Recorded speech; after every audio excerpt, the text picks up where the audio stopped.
Well, hello and welcome to For Fox's Sake, and welcome to the FPL Show. My name is Pete Selby, and I'm joined by Matt Elliott once again, and we're talking all things Fantasy Premier League. It's a shame Leicester aren't in the Premier League, but never mind, that's for next season. But for this season, we're talking the FPL Fantasy Premier League, all things good, all things bad, which I think might be focusing on my side, Matt, quite a lot. Matt Elliott has finished 186th out of 11 million. Great to have you back on the show, Matt.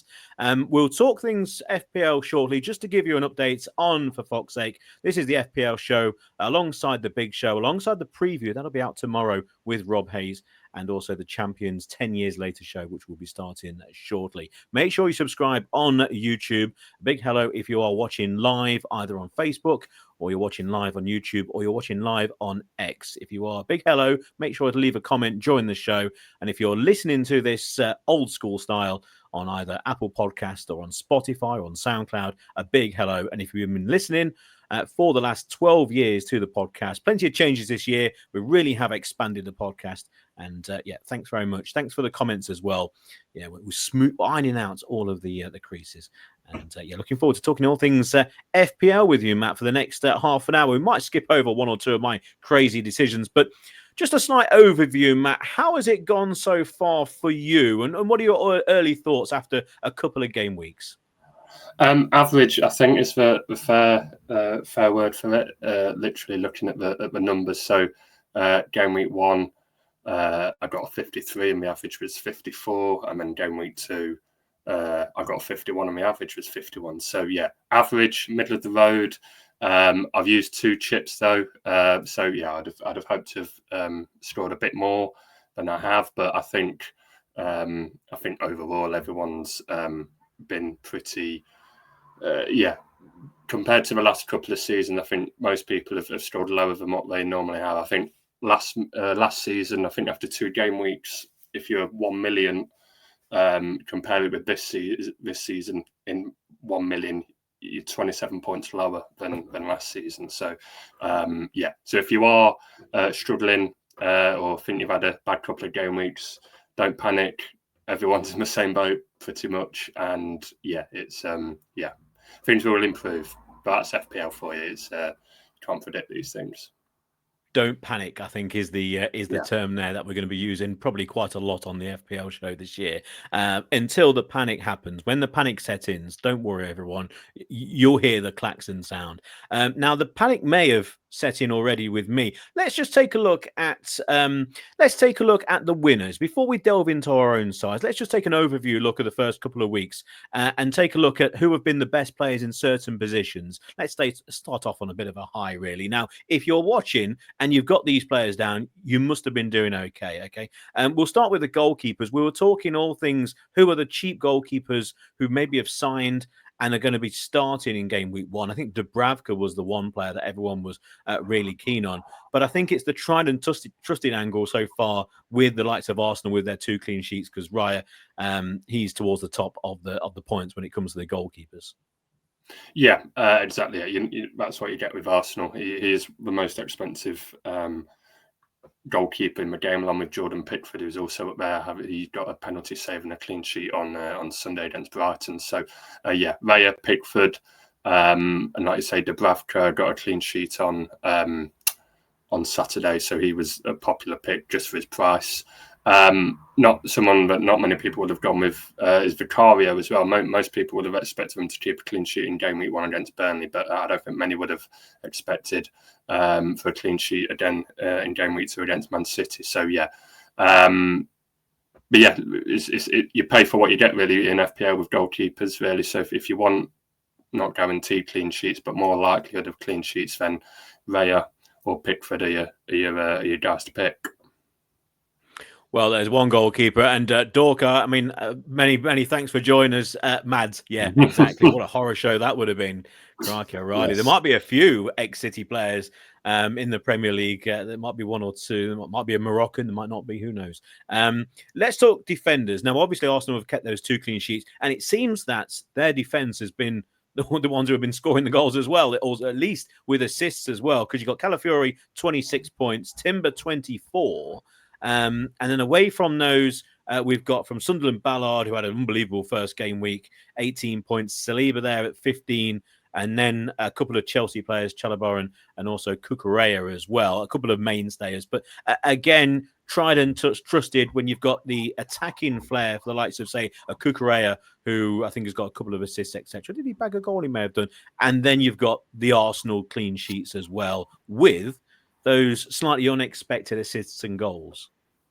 Yeah, so Julian Timber, he didn't actually start game week 1. He was on the bench, which was a bit of a surprise, really. Ben White started. So I think when you go with Arsenal defenders generally, you go with Gabriel and Saliba. Again, they're more expensive, but they're the two that are going to pretty much play every week, the two centre-backs and the right and the left-back. Like I say, game week 1, it was Ben White at right-back.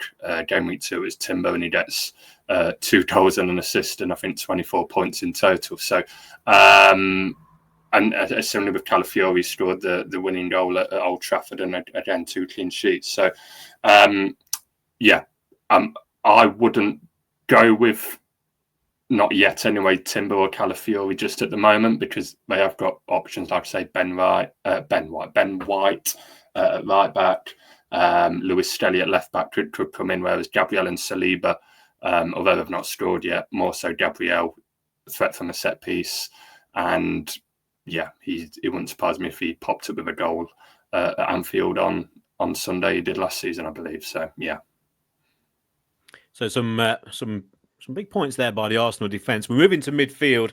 Semenyo, who scored that brace at Anfield on the opening day, 21 points. Cullen had a great game for Burnley last time out in their victory over Sunderland, 18 points. And then you've got Gakpo, 17. I think it's a very interesting player when we go forward, looking at players to maybe add to your side. Brennan Johnson as well, 17 points. Ndoye at 16 for Forest. And then I'll just hold fire on the last one, because that's going to be my big talking point. For the midfield, it looks to me it's the same old story. It's those midfielders who maybe are in a false position, who maybe should be classified as a striker, or they're just playing further forward than what maybe FPL has predicted, or maybe they didn't, and maybe they've put them in there as a slight angle towards a few of the sides away from maybe the Liverpool and the Arsenal, maybe to entice players to go for them. Yes, possibly. You mentioned Gakpo. I think most people have got one, if not 2, Liverpool midfielders or attackers. I've got Salah, who has got a goal and an assist, but not hit the heights of recent last season. And Florian Wirtz, who we may come on later. Onto later. But Gakpo is the Liverpool midfielder to have at the moment. You mentioned Semenyo. I brought him in last week on my free hit team. Got an assist after his 2 goals at Anfield the week before, and unlucky really not to get more against 10-man Wolves. You mentioned Brennan Johnson there. Obviously scored at the Etihad on Saturday. Again, we'll probably touch on this a little bit more later. I'd hold off with Tottenham attackers for now, just because we know that they are in the market for a number 10 and a winger as well. And so if they get one or both of them, then someone like Brennan Johnson may well not be as nailed as he currently is, put it that way. Yeah. And do remember, this is Matt Elliott, who finished 186th out of 11 million, which I know every time I say that, Matt, I think you get maybe not a little bit embarrassed, but there's a little wry smile there. But I would be wearing a T-shirt the whole time saying that.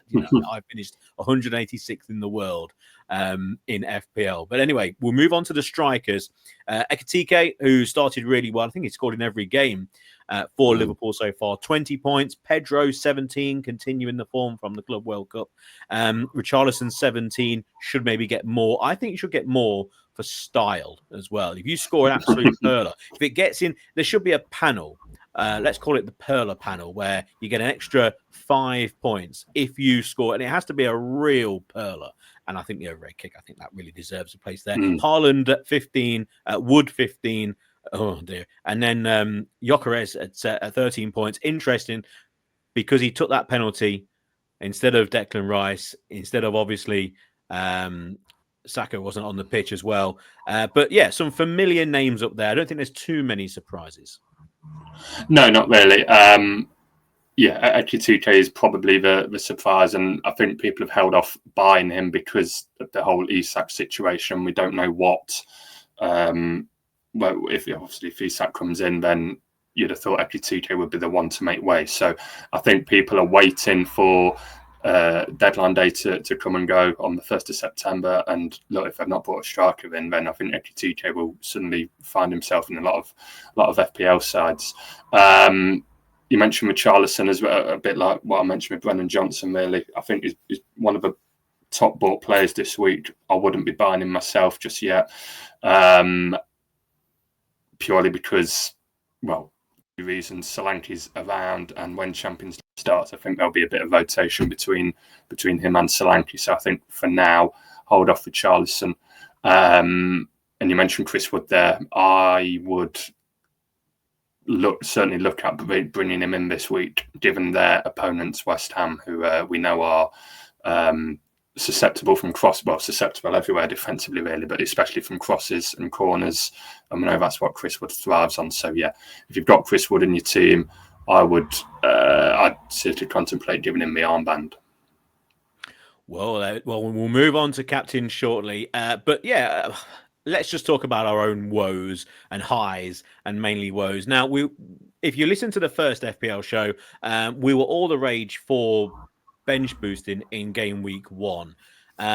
We've got our teams put on the screen, and a word of warning, everybody. I'm in my 40s here, and the software, it's all a little bit new. So I'm going to bring up the team. It's going to go slap bang in the middle of the screen. So stand by for the glory that's going to appear. But there was your first game week team.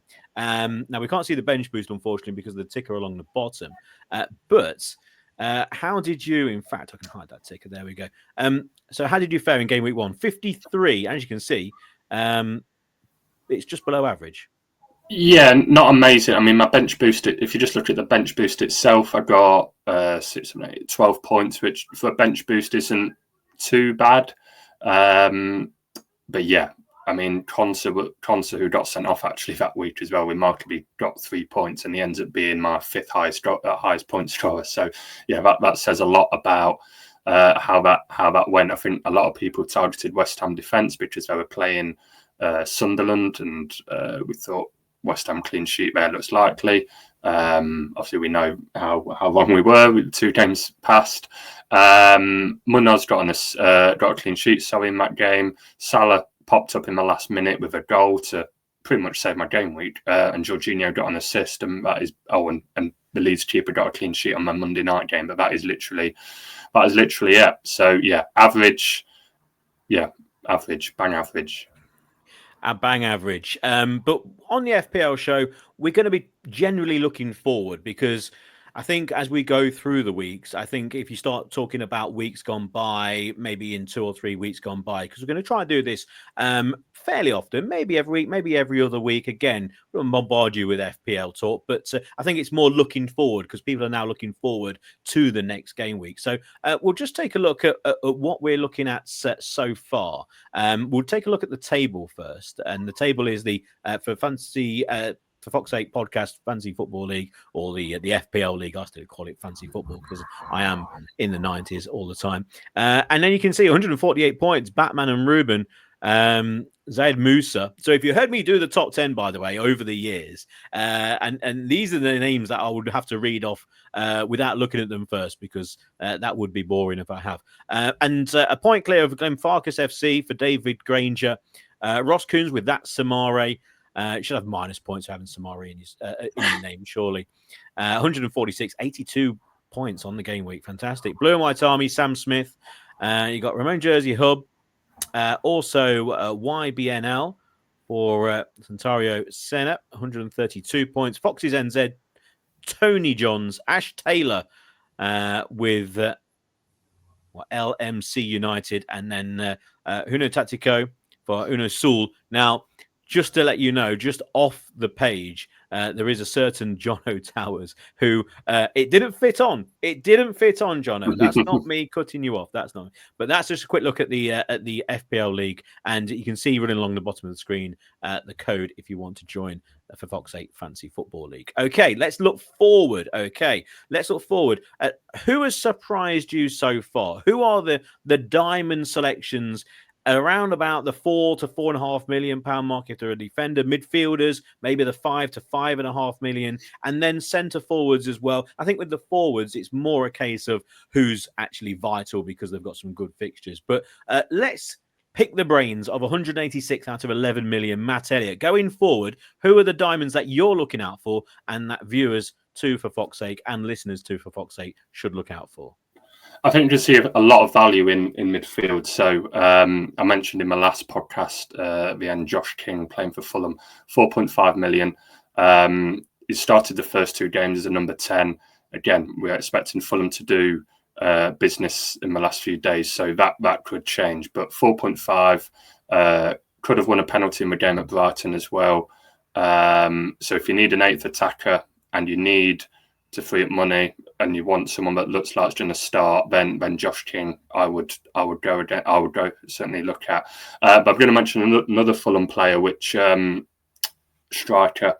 He scored both games, one in the wrong net, in his own net on Sunday, an own goal. But Muniz, the striker, only 5.5 million, which I think is great value. There's been a lot of talk that he might go to Atalanta. That talk seems to have died down, and it looks like he might be staying. So if you look at their next couple of fixtures, they played Chelsea away this weekend, but game weeks 4 and 5, Leeds at home, Brentford at home, they look like 2 really good games for him to capitalise.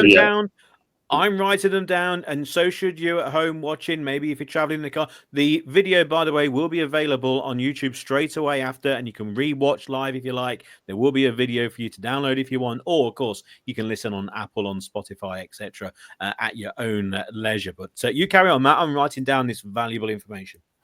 So like I say, midfielders I think is mainly where the value is this season. So Reinders, I think is 5.7 million, was at 5.5. He obviously scored twice against Wolves, I believe, on the opening weekend. He played a little bit deeper in the game against Tottenham, but so I think Reinders will play a lot for City. Just where Pep plays him might depend on how well he does. So if he plays a little bit deeper, then maybe not. But you saw him in the game against Wolves. He was getting in the box, and the goal he scored for his first goal was brilliant. So 5.5 it was at the start of the season. He's gone up 0.2 million. It may be going up again. He's not in my team. He was in my team, and then I took him out before the season started, which I regret. Was in my free hit team, which I did last week, but didn't do anything. So Reinders is certainly one to look at. Elliot Anderson at Forest. I hate to promote a Forest player, but one to look at. 5.5 million. They've got some good fixtures. They've got some good fixtures. You know, yeah.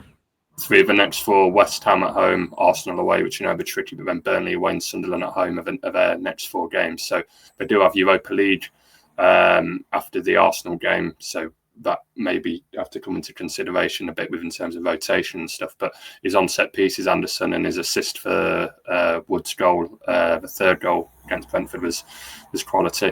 Kiernan Dewsbury-Hall, a couple of Everton players actually. Kiernan Dewsbury-Hall, again playing the Shep Pele gets a mention.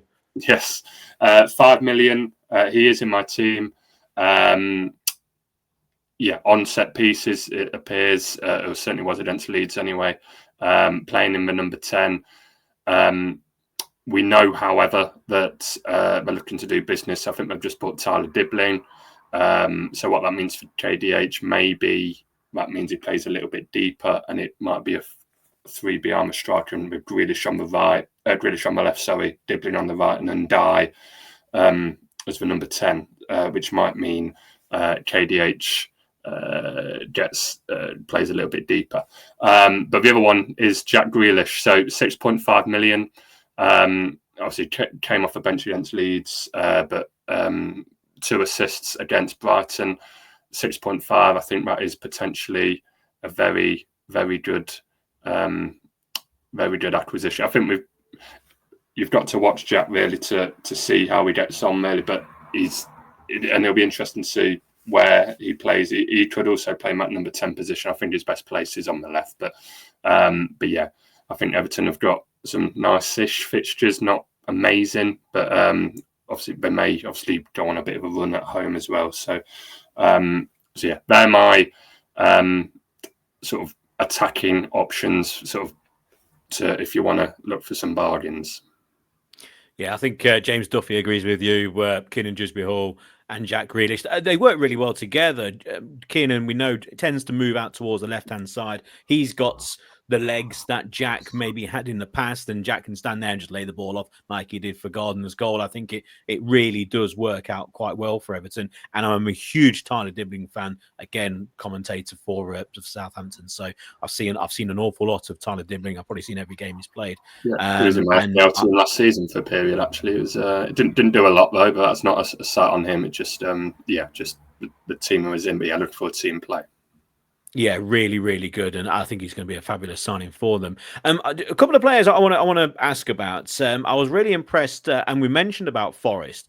Obviously, Chris Wood scored the goals on the first game of the season, and Doy as well with a wonderful through ball and assist for after scoring on the opening day, but at Crystal Palace. He looks a real player, and he's in my side actually, along with Wood.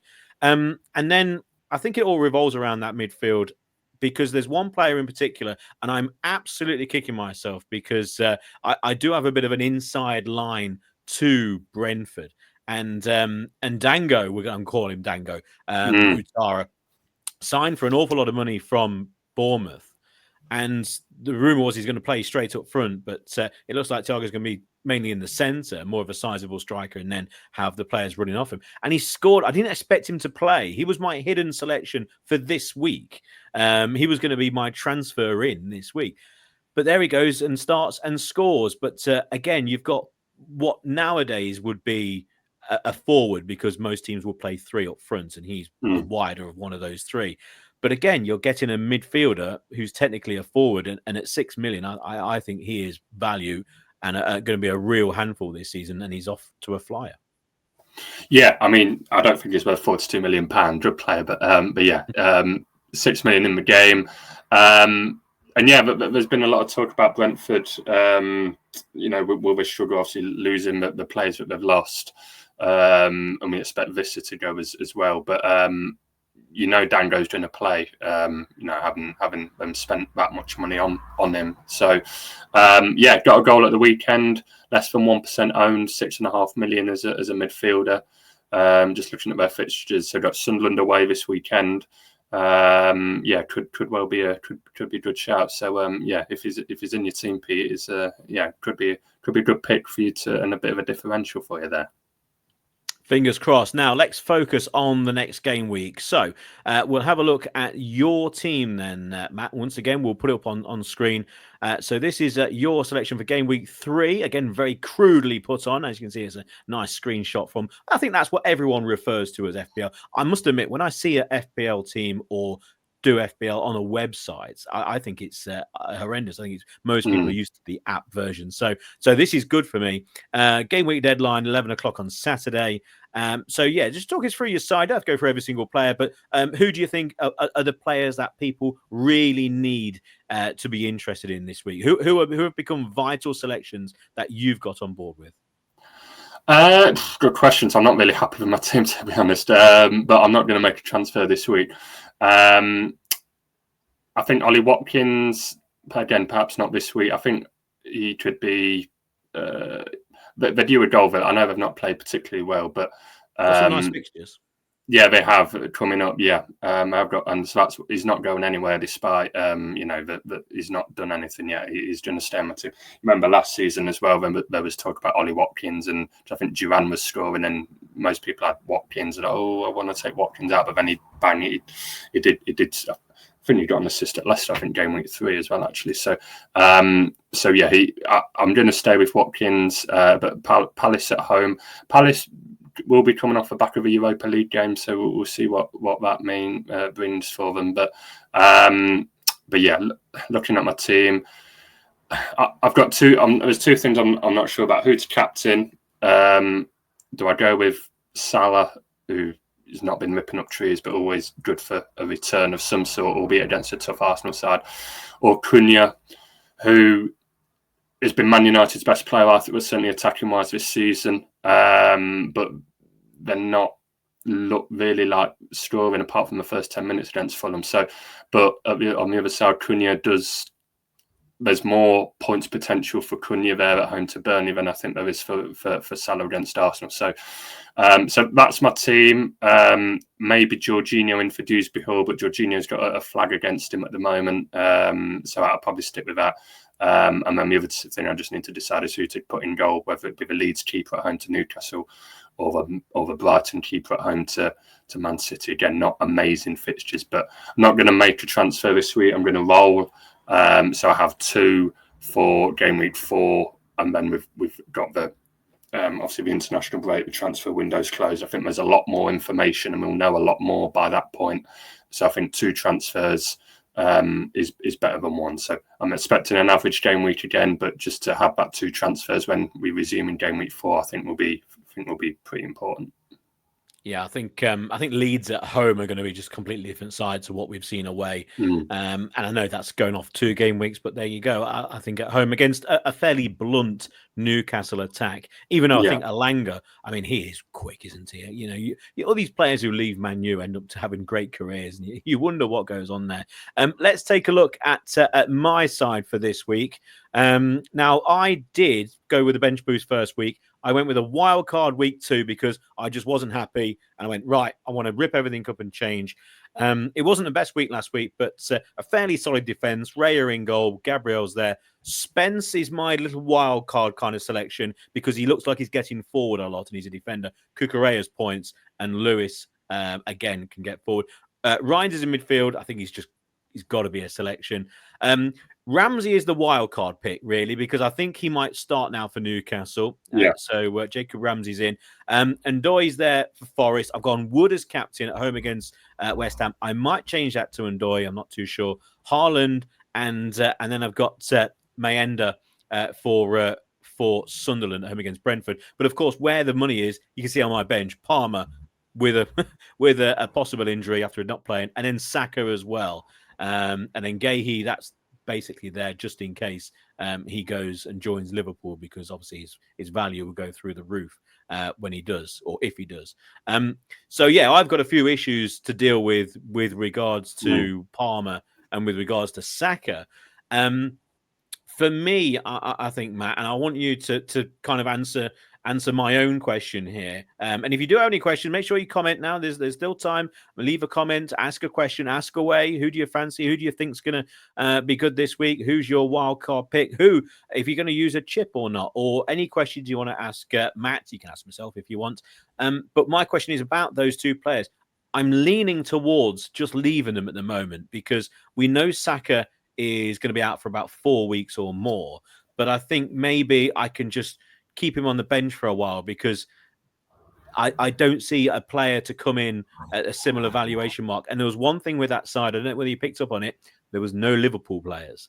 I don't have a Liverpool player in my side because they've got some tricky fixtures, and I know they score goals for fun, but I'm waiting for a couple of game weeks' time when they've got some really good fixtures. And I think I'm going to hold back on my transfers of maybe Palmer and Saka, hold back on that value, and then go in for Liverpool when they've got some really good fixtures. Does that sound sensible, or am I completely insane? No, it does sound sensible. I mean, we know Saka's out for this week. I mean, international, but I think he may be back for game week 4. I don't think we've heard anything about Palmer yet, have we? I've not heard anything anyway. But so there's a possibility. Was it a Notting Hill Carnival? He was, yeah. So and he survived that. So yeah, who knows? So we'll see with that. But Fulham at home. But yeah. I think obviously if it comes out and says Palmer's out for 2 months or whatever, then I think take him out. But certainly keep Saka and yeah, Palmer. If Enzo may even come out and say he's going to play or is available. So again, then you've got a trickier decision to make, maybe. But yeah, if it's short-term injury for Palmer like it is for Saka, yeah, certainly, again, keep the transfer. Don't waste a transfer, man. Have you made any transfers this week, Peter? Or have you still got one? No, because obviously I've gone with wildcards, etc. I've basically used them, so I've not got any. That's why I want to keep some, because I want to then bring in Italy Salah when they have some decent fixtures. To finish off, then, just a word on the FPL show. Follow us at FFS Pod on X. So at FFS Pod on X. Make sure you follow us also on YouTube and on Facebook. Subscribe on YouTube, and it means you'll get a notification whenever we go live. And we're going to be doing 3 or 4 shows a week, really. We've got the FPL show. We've got the big show with myself, Pete Selby, talking all things Leicester.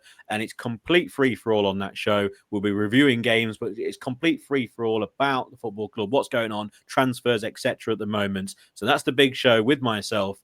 And then we've also got the preview with Rob Hayes. So me and Rob have been doing this podcast for 12 years, and Rob's doing the preview show. I might be on the preview show every now and again. Who knows? And of course, guess what the preview show is? It's previewing the next game. So he'll be along tomorrow evening around about 8:30. And he'll be previewing the Birmingham game. And again, you can listen to us on Apple. You can listen to us on Spotify and SoundCloud. But of course, you can watch us live as well. And again, this video will be uploaded to YouTube. So if you want to watch later on, you can do. Because we're talking all things FPL on the FPL show. And of course, the game week starts on Saturday. And it's an 11 o'clock start, I believe, Matt. And to finish off with on the FPL show, what would you say to someone? And I was asked this question. And this question was posted by a lad in the studio where I work with regards to horse racing, etc. And his question was, can you ask Matt Elliott, 186th out of 11 million in the world, if you're not happy with your side, and it doesn't necessarily mean that you've are miles behind in your own league or in the For Fox's Sake league, but you're just not quite happy, is it okay to press the button now and to wildcard? Because it seems to many people it's really early. Now, I know what the answer is for me because I've already done it. But what would you advise someone who's just looking at their side and going, do you know, I've missed out on Dango. I want Ndoye. I've not got Calafiori. My goalkeeper's not playing. What would you say to that player? Would you say use your chip now? I'd say be patient. It's obviously team dependent, and look, if your team's got 3, 4, 5 doubts, suspensions, injuries, and we know there's a lot flying around with Saka, Gordon, Nori, Palmer, so that isn't unfeasible that players have got those 4 players. In which case, yeah, by all means, wild card. But if you can get an 11 out this week with a spare player on the bench, I would honestly say roll the transfer. We need information, really. So the transfer window's going to shut on Monday. The international break's going to come and go. Players, how many times do we hear that players come back with a knock or something after an international break, for example? So I think wait, don't panic is the key message, which we said at the start. Don't panic.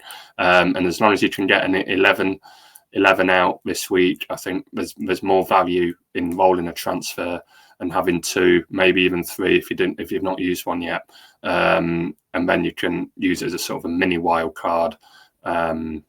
Because look, you pick the players you picked for a reason a few weeks ago, and they're not suddenly bad players. So as long as you did a little bit of planning and looked ahead, I wouldn't panic just yet. Well, you're talking to someone who's used 2 chips already, so that's completely. So have I. No. This is true to form. Don't worry about that. It's I'm not going too bad at the moment, but yeah, I think I've pressed the panic button already. But that's why we need your expert advice. Make sure you do comment on the show. You can do after we've finished live here, and do make sure if you do play FPL, and tell your mates, say there is the FPL show I listen to on For Fox's Sake. You don't have to be a Leicester fan, of course, to listen to For Fox's Sake. It kind of helps, but with the FPL show, of course, it's regarding fancy Premier League, and fingers crossed Leicester will be there next year. And we can talk all things which Leicester player to have in your side. But for now, thank you very much, Matt Elliott, 186th out of 11 million in the world. I'm going to get a T-shirt. If you don't want to wear one, I'm going to get the T-shirt. That's on. Many thanks for everybody watching live. If you're listening, many thanks for listening. And if you're watching back to the recording, good luck for game week 3.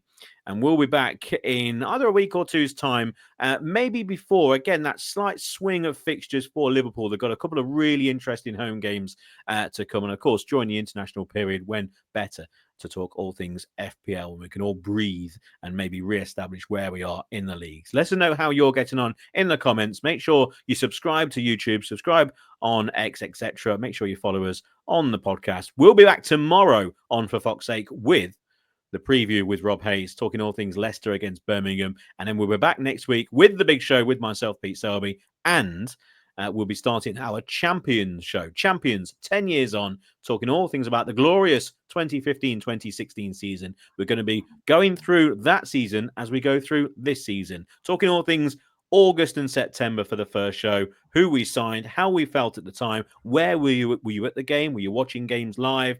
And of course, as we go through the season, all the stories will come out. We want to hear your stories as well on that Champions season. So that's going to be a really good show. Looking forward to that. I think we may need a little bit longer than the 35 minutes that we've been talking about FPL. So many thanks to you, Matt. We'll be talking again on the FPL show. Good luck in game week 3, Matt. We've not got too many players who are similar, so don't go too well, because obviously I want the players for me. We're going to work out who's captain. Have you worked out who's your captain yet? Which side are you falling on? Not yet. It was on Cunha, then I've changed it to Salah. I'm tempted to move it back to Cunha, but I've got it wrong both weeks. Well, last week I got it wrong. I captained Haaland instead of Gyökeres. Should have been Gyökeres, but with Haaland. So yeah, whoever I go with, it'll be the other one that will do well. So yeah. Well, good luck with that. I'm debating between Ndoye and Wood at Forest, so I know it's hard for me to say. I think Wood's the safety choice, but I think I might go with Ndoye. A little bit of a curveball. I'm really impressed with him. Anyway, good luck, everybody, and make sure you are subscribed, and we'll see you tomorrow with the preview with Rob Hayes. But for now, good luck on this game week 3, and that's it from the FPL show.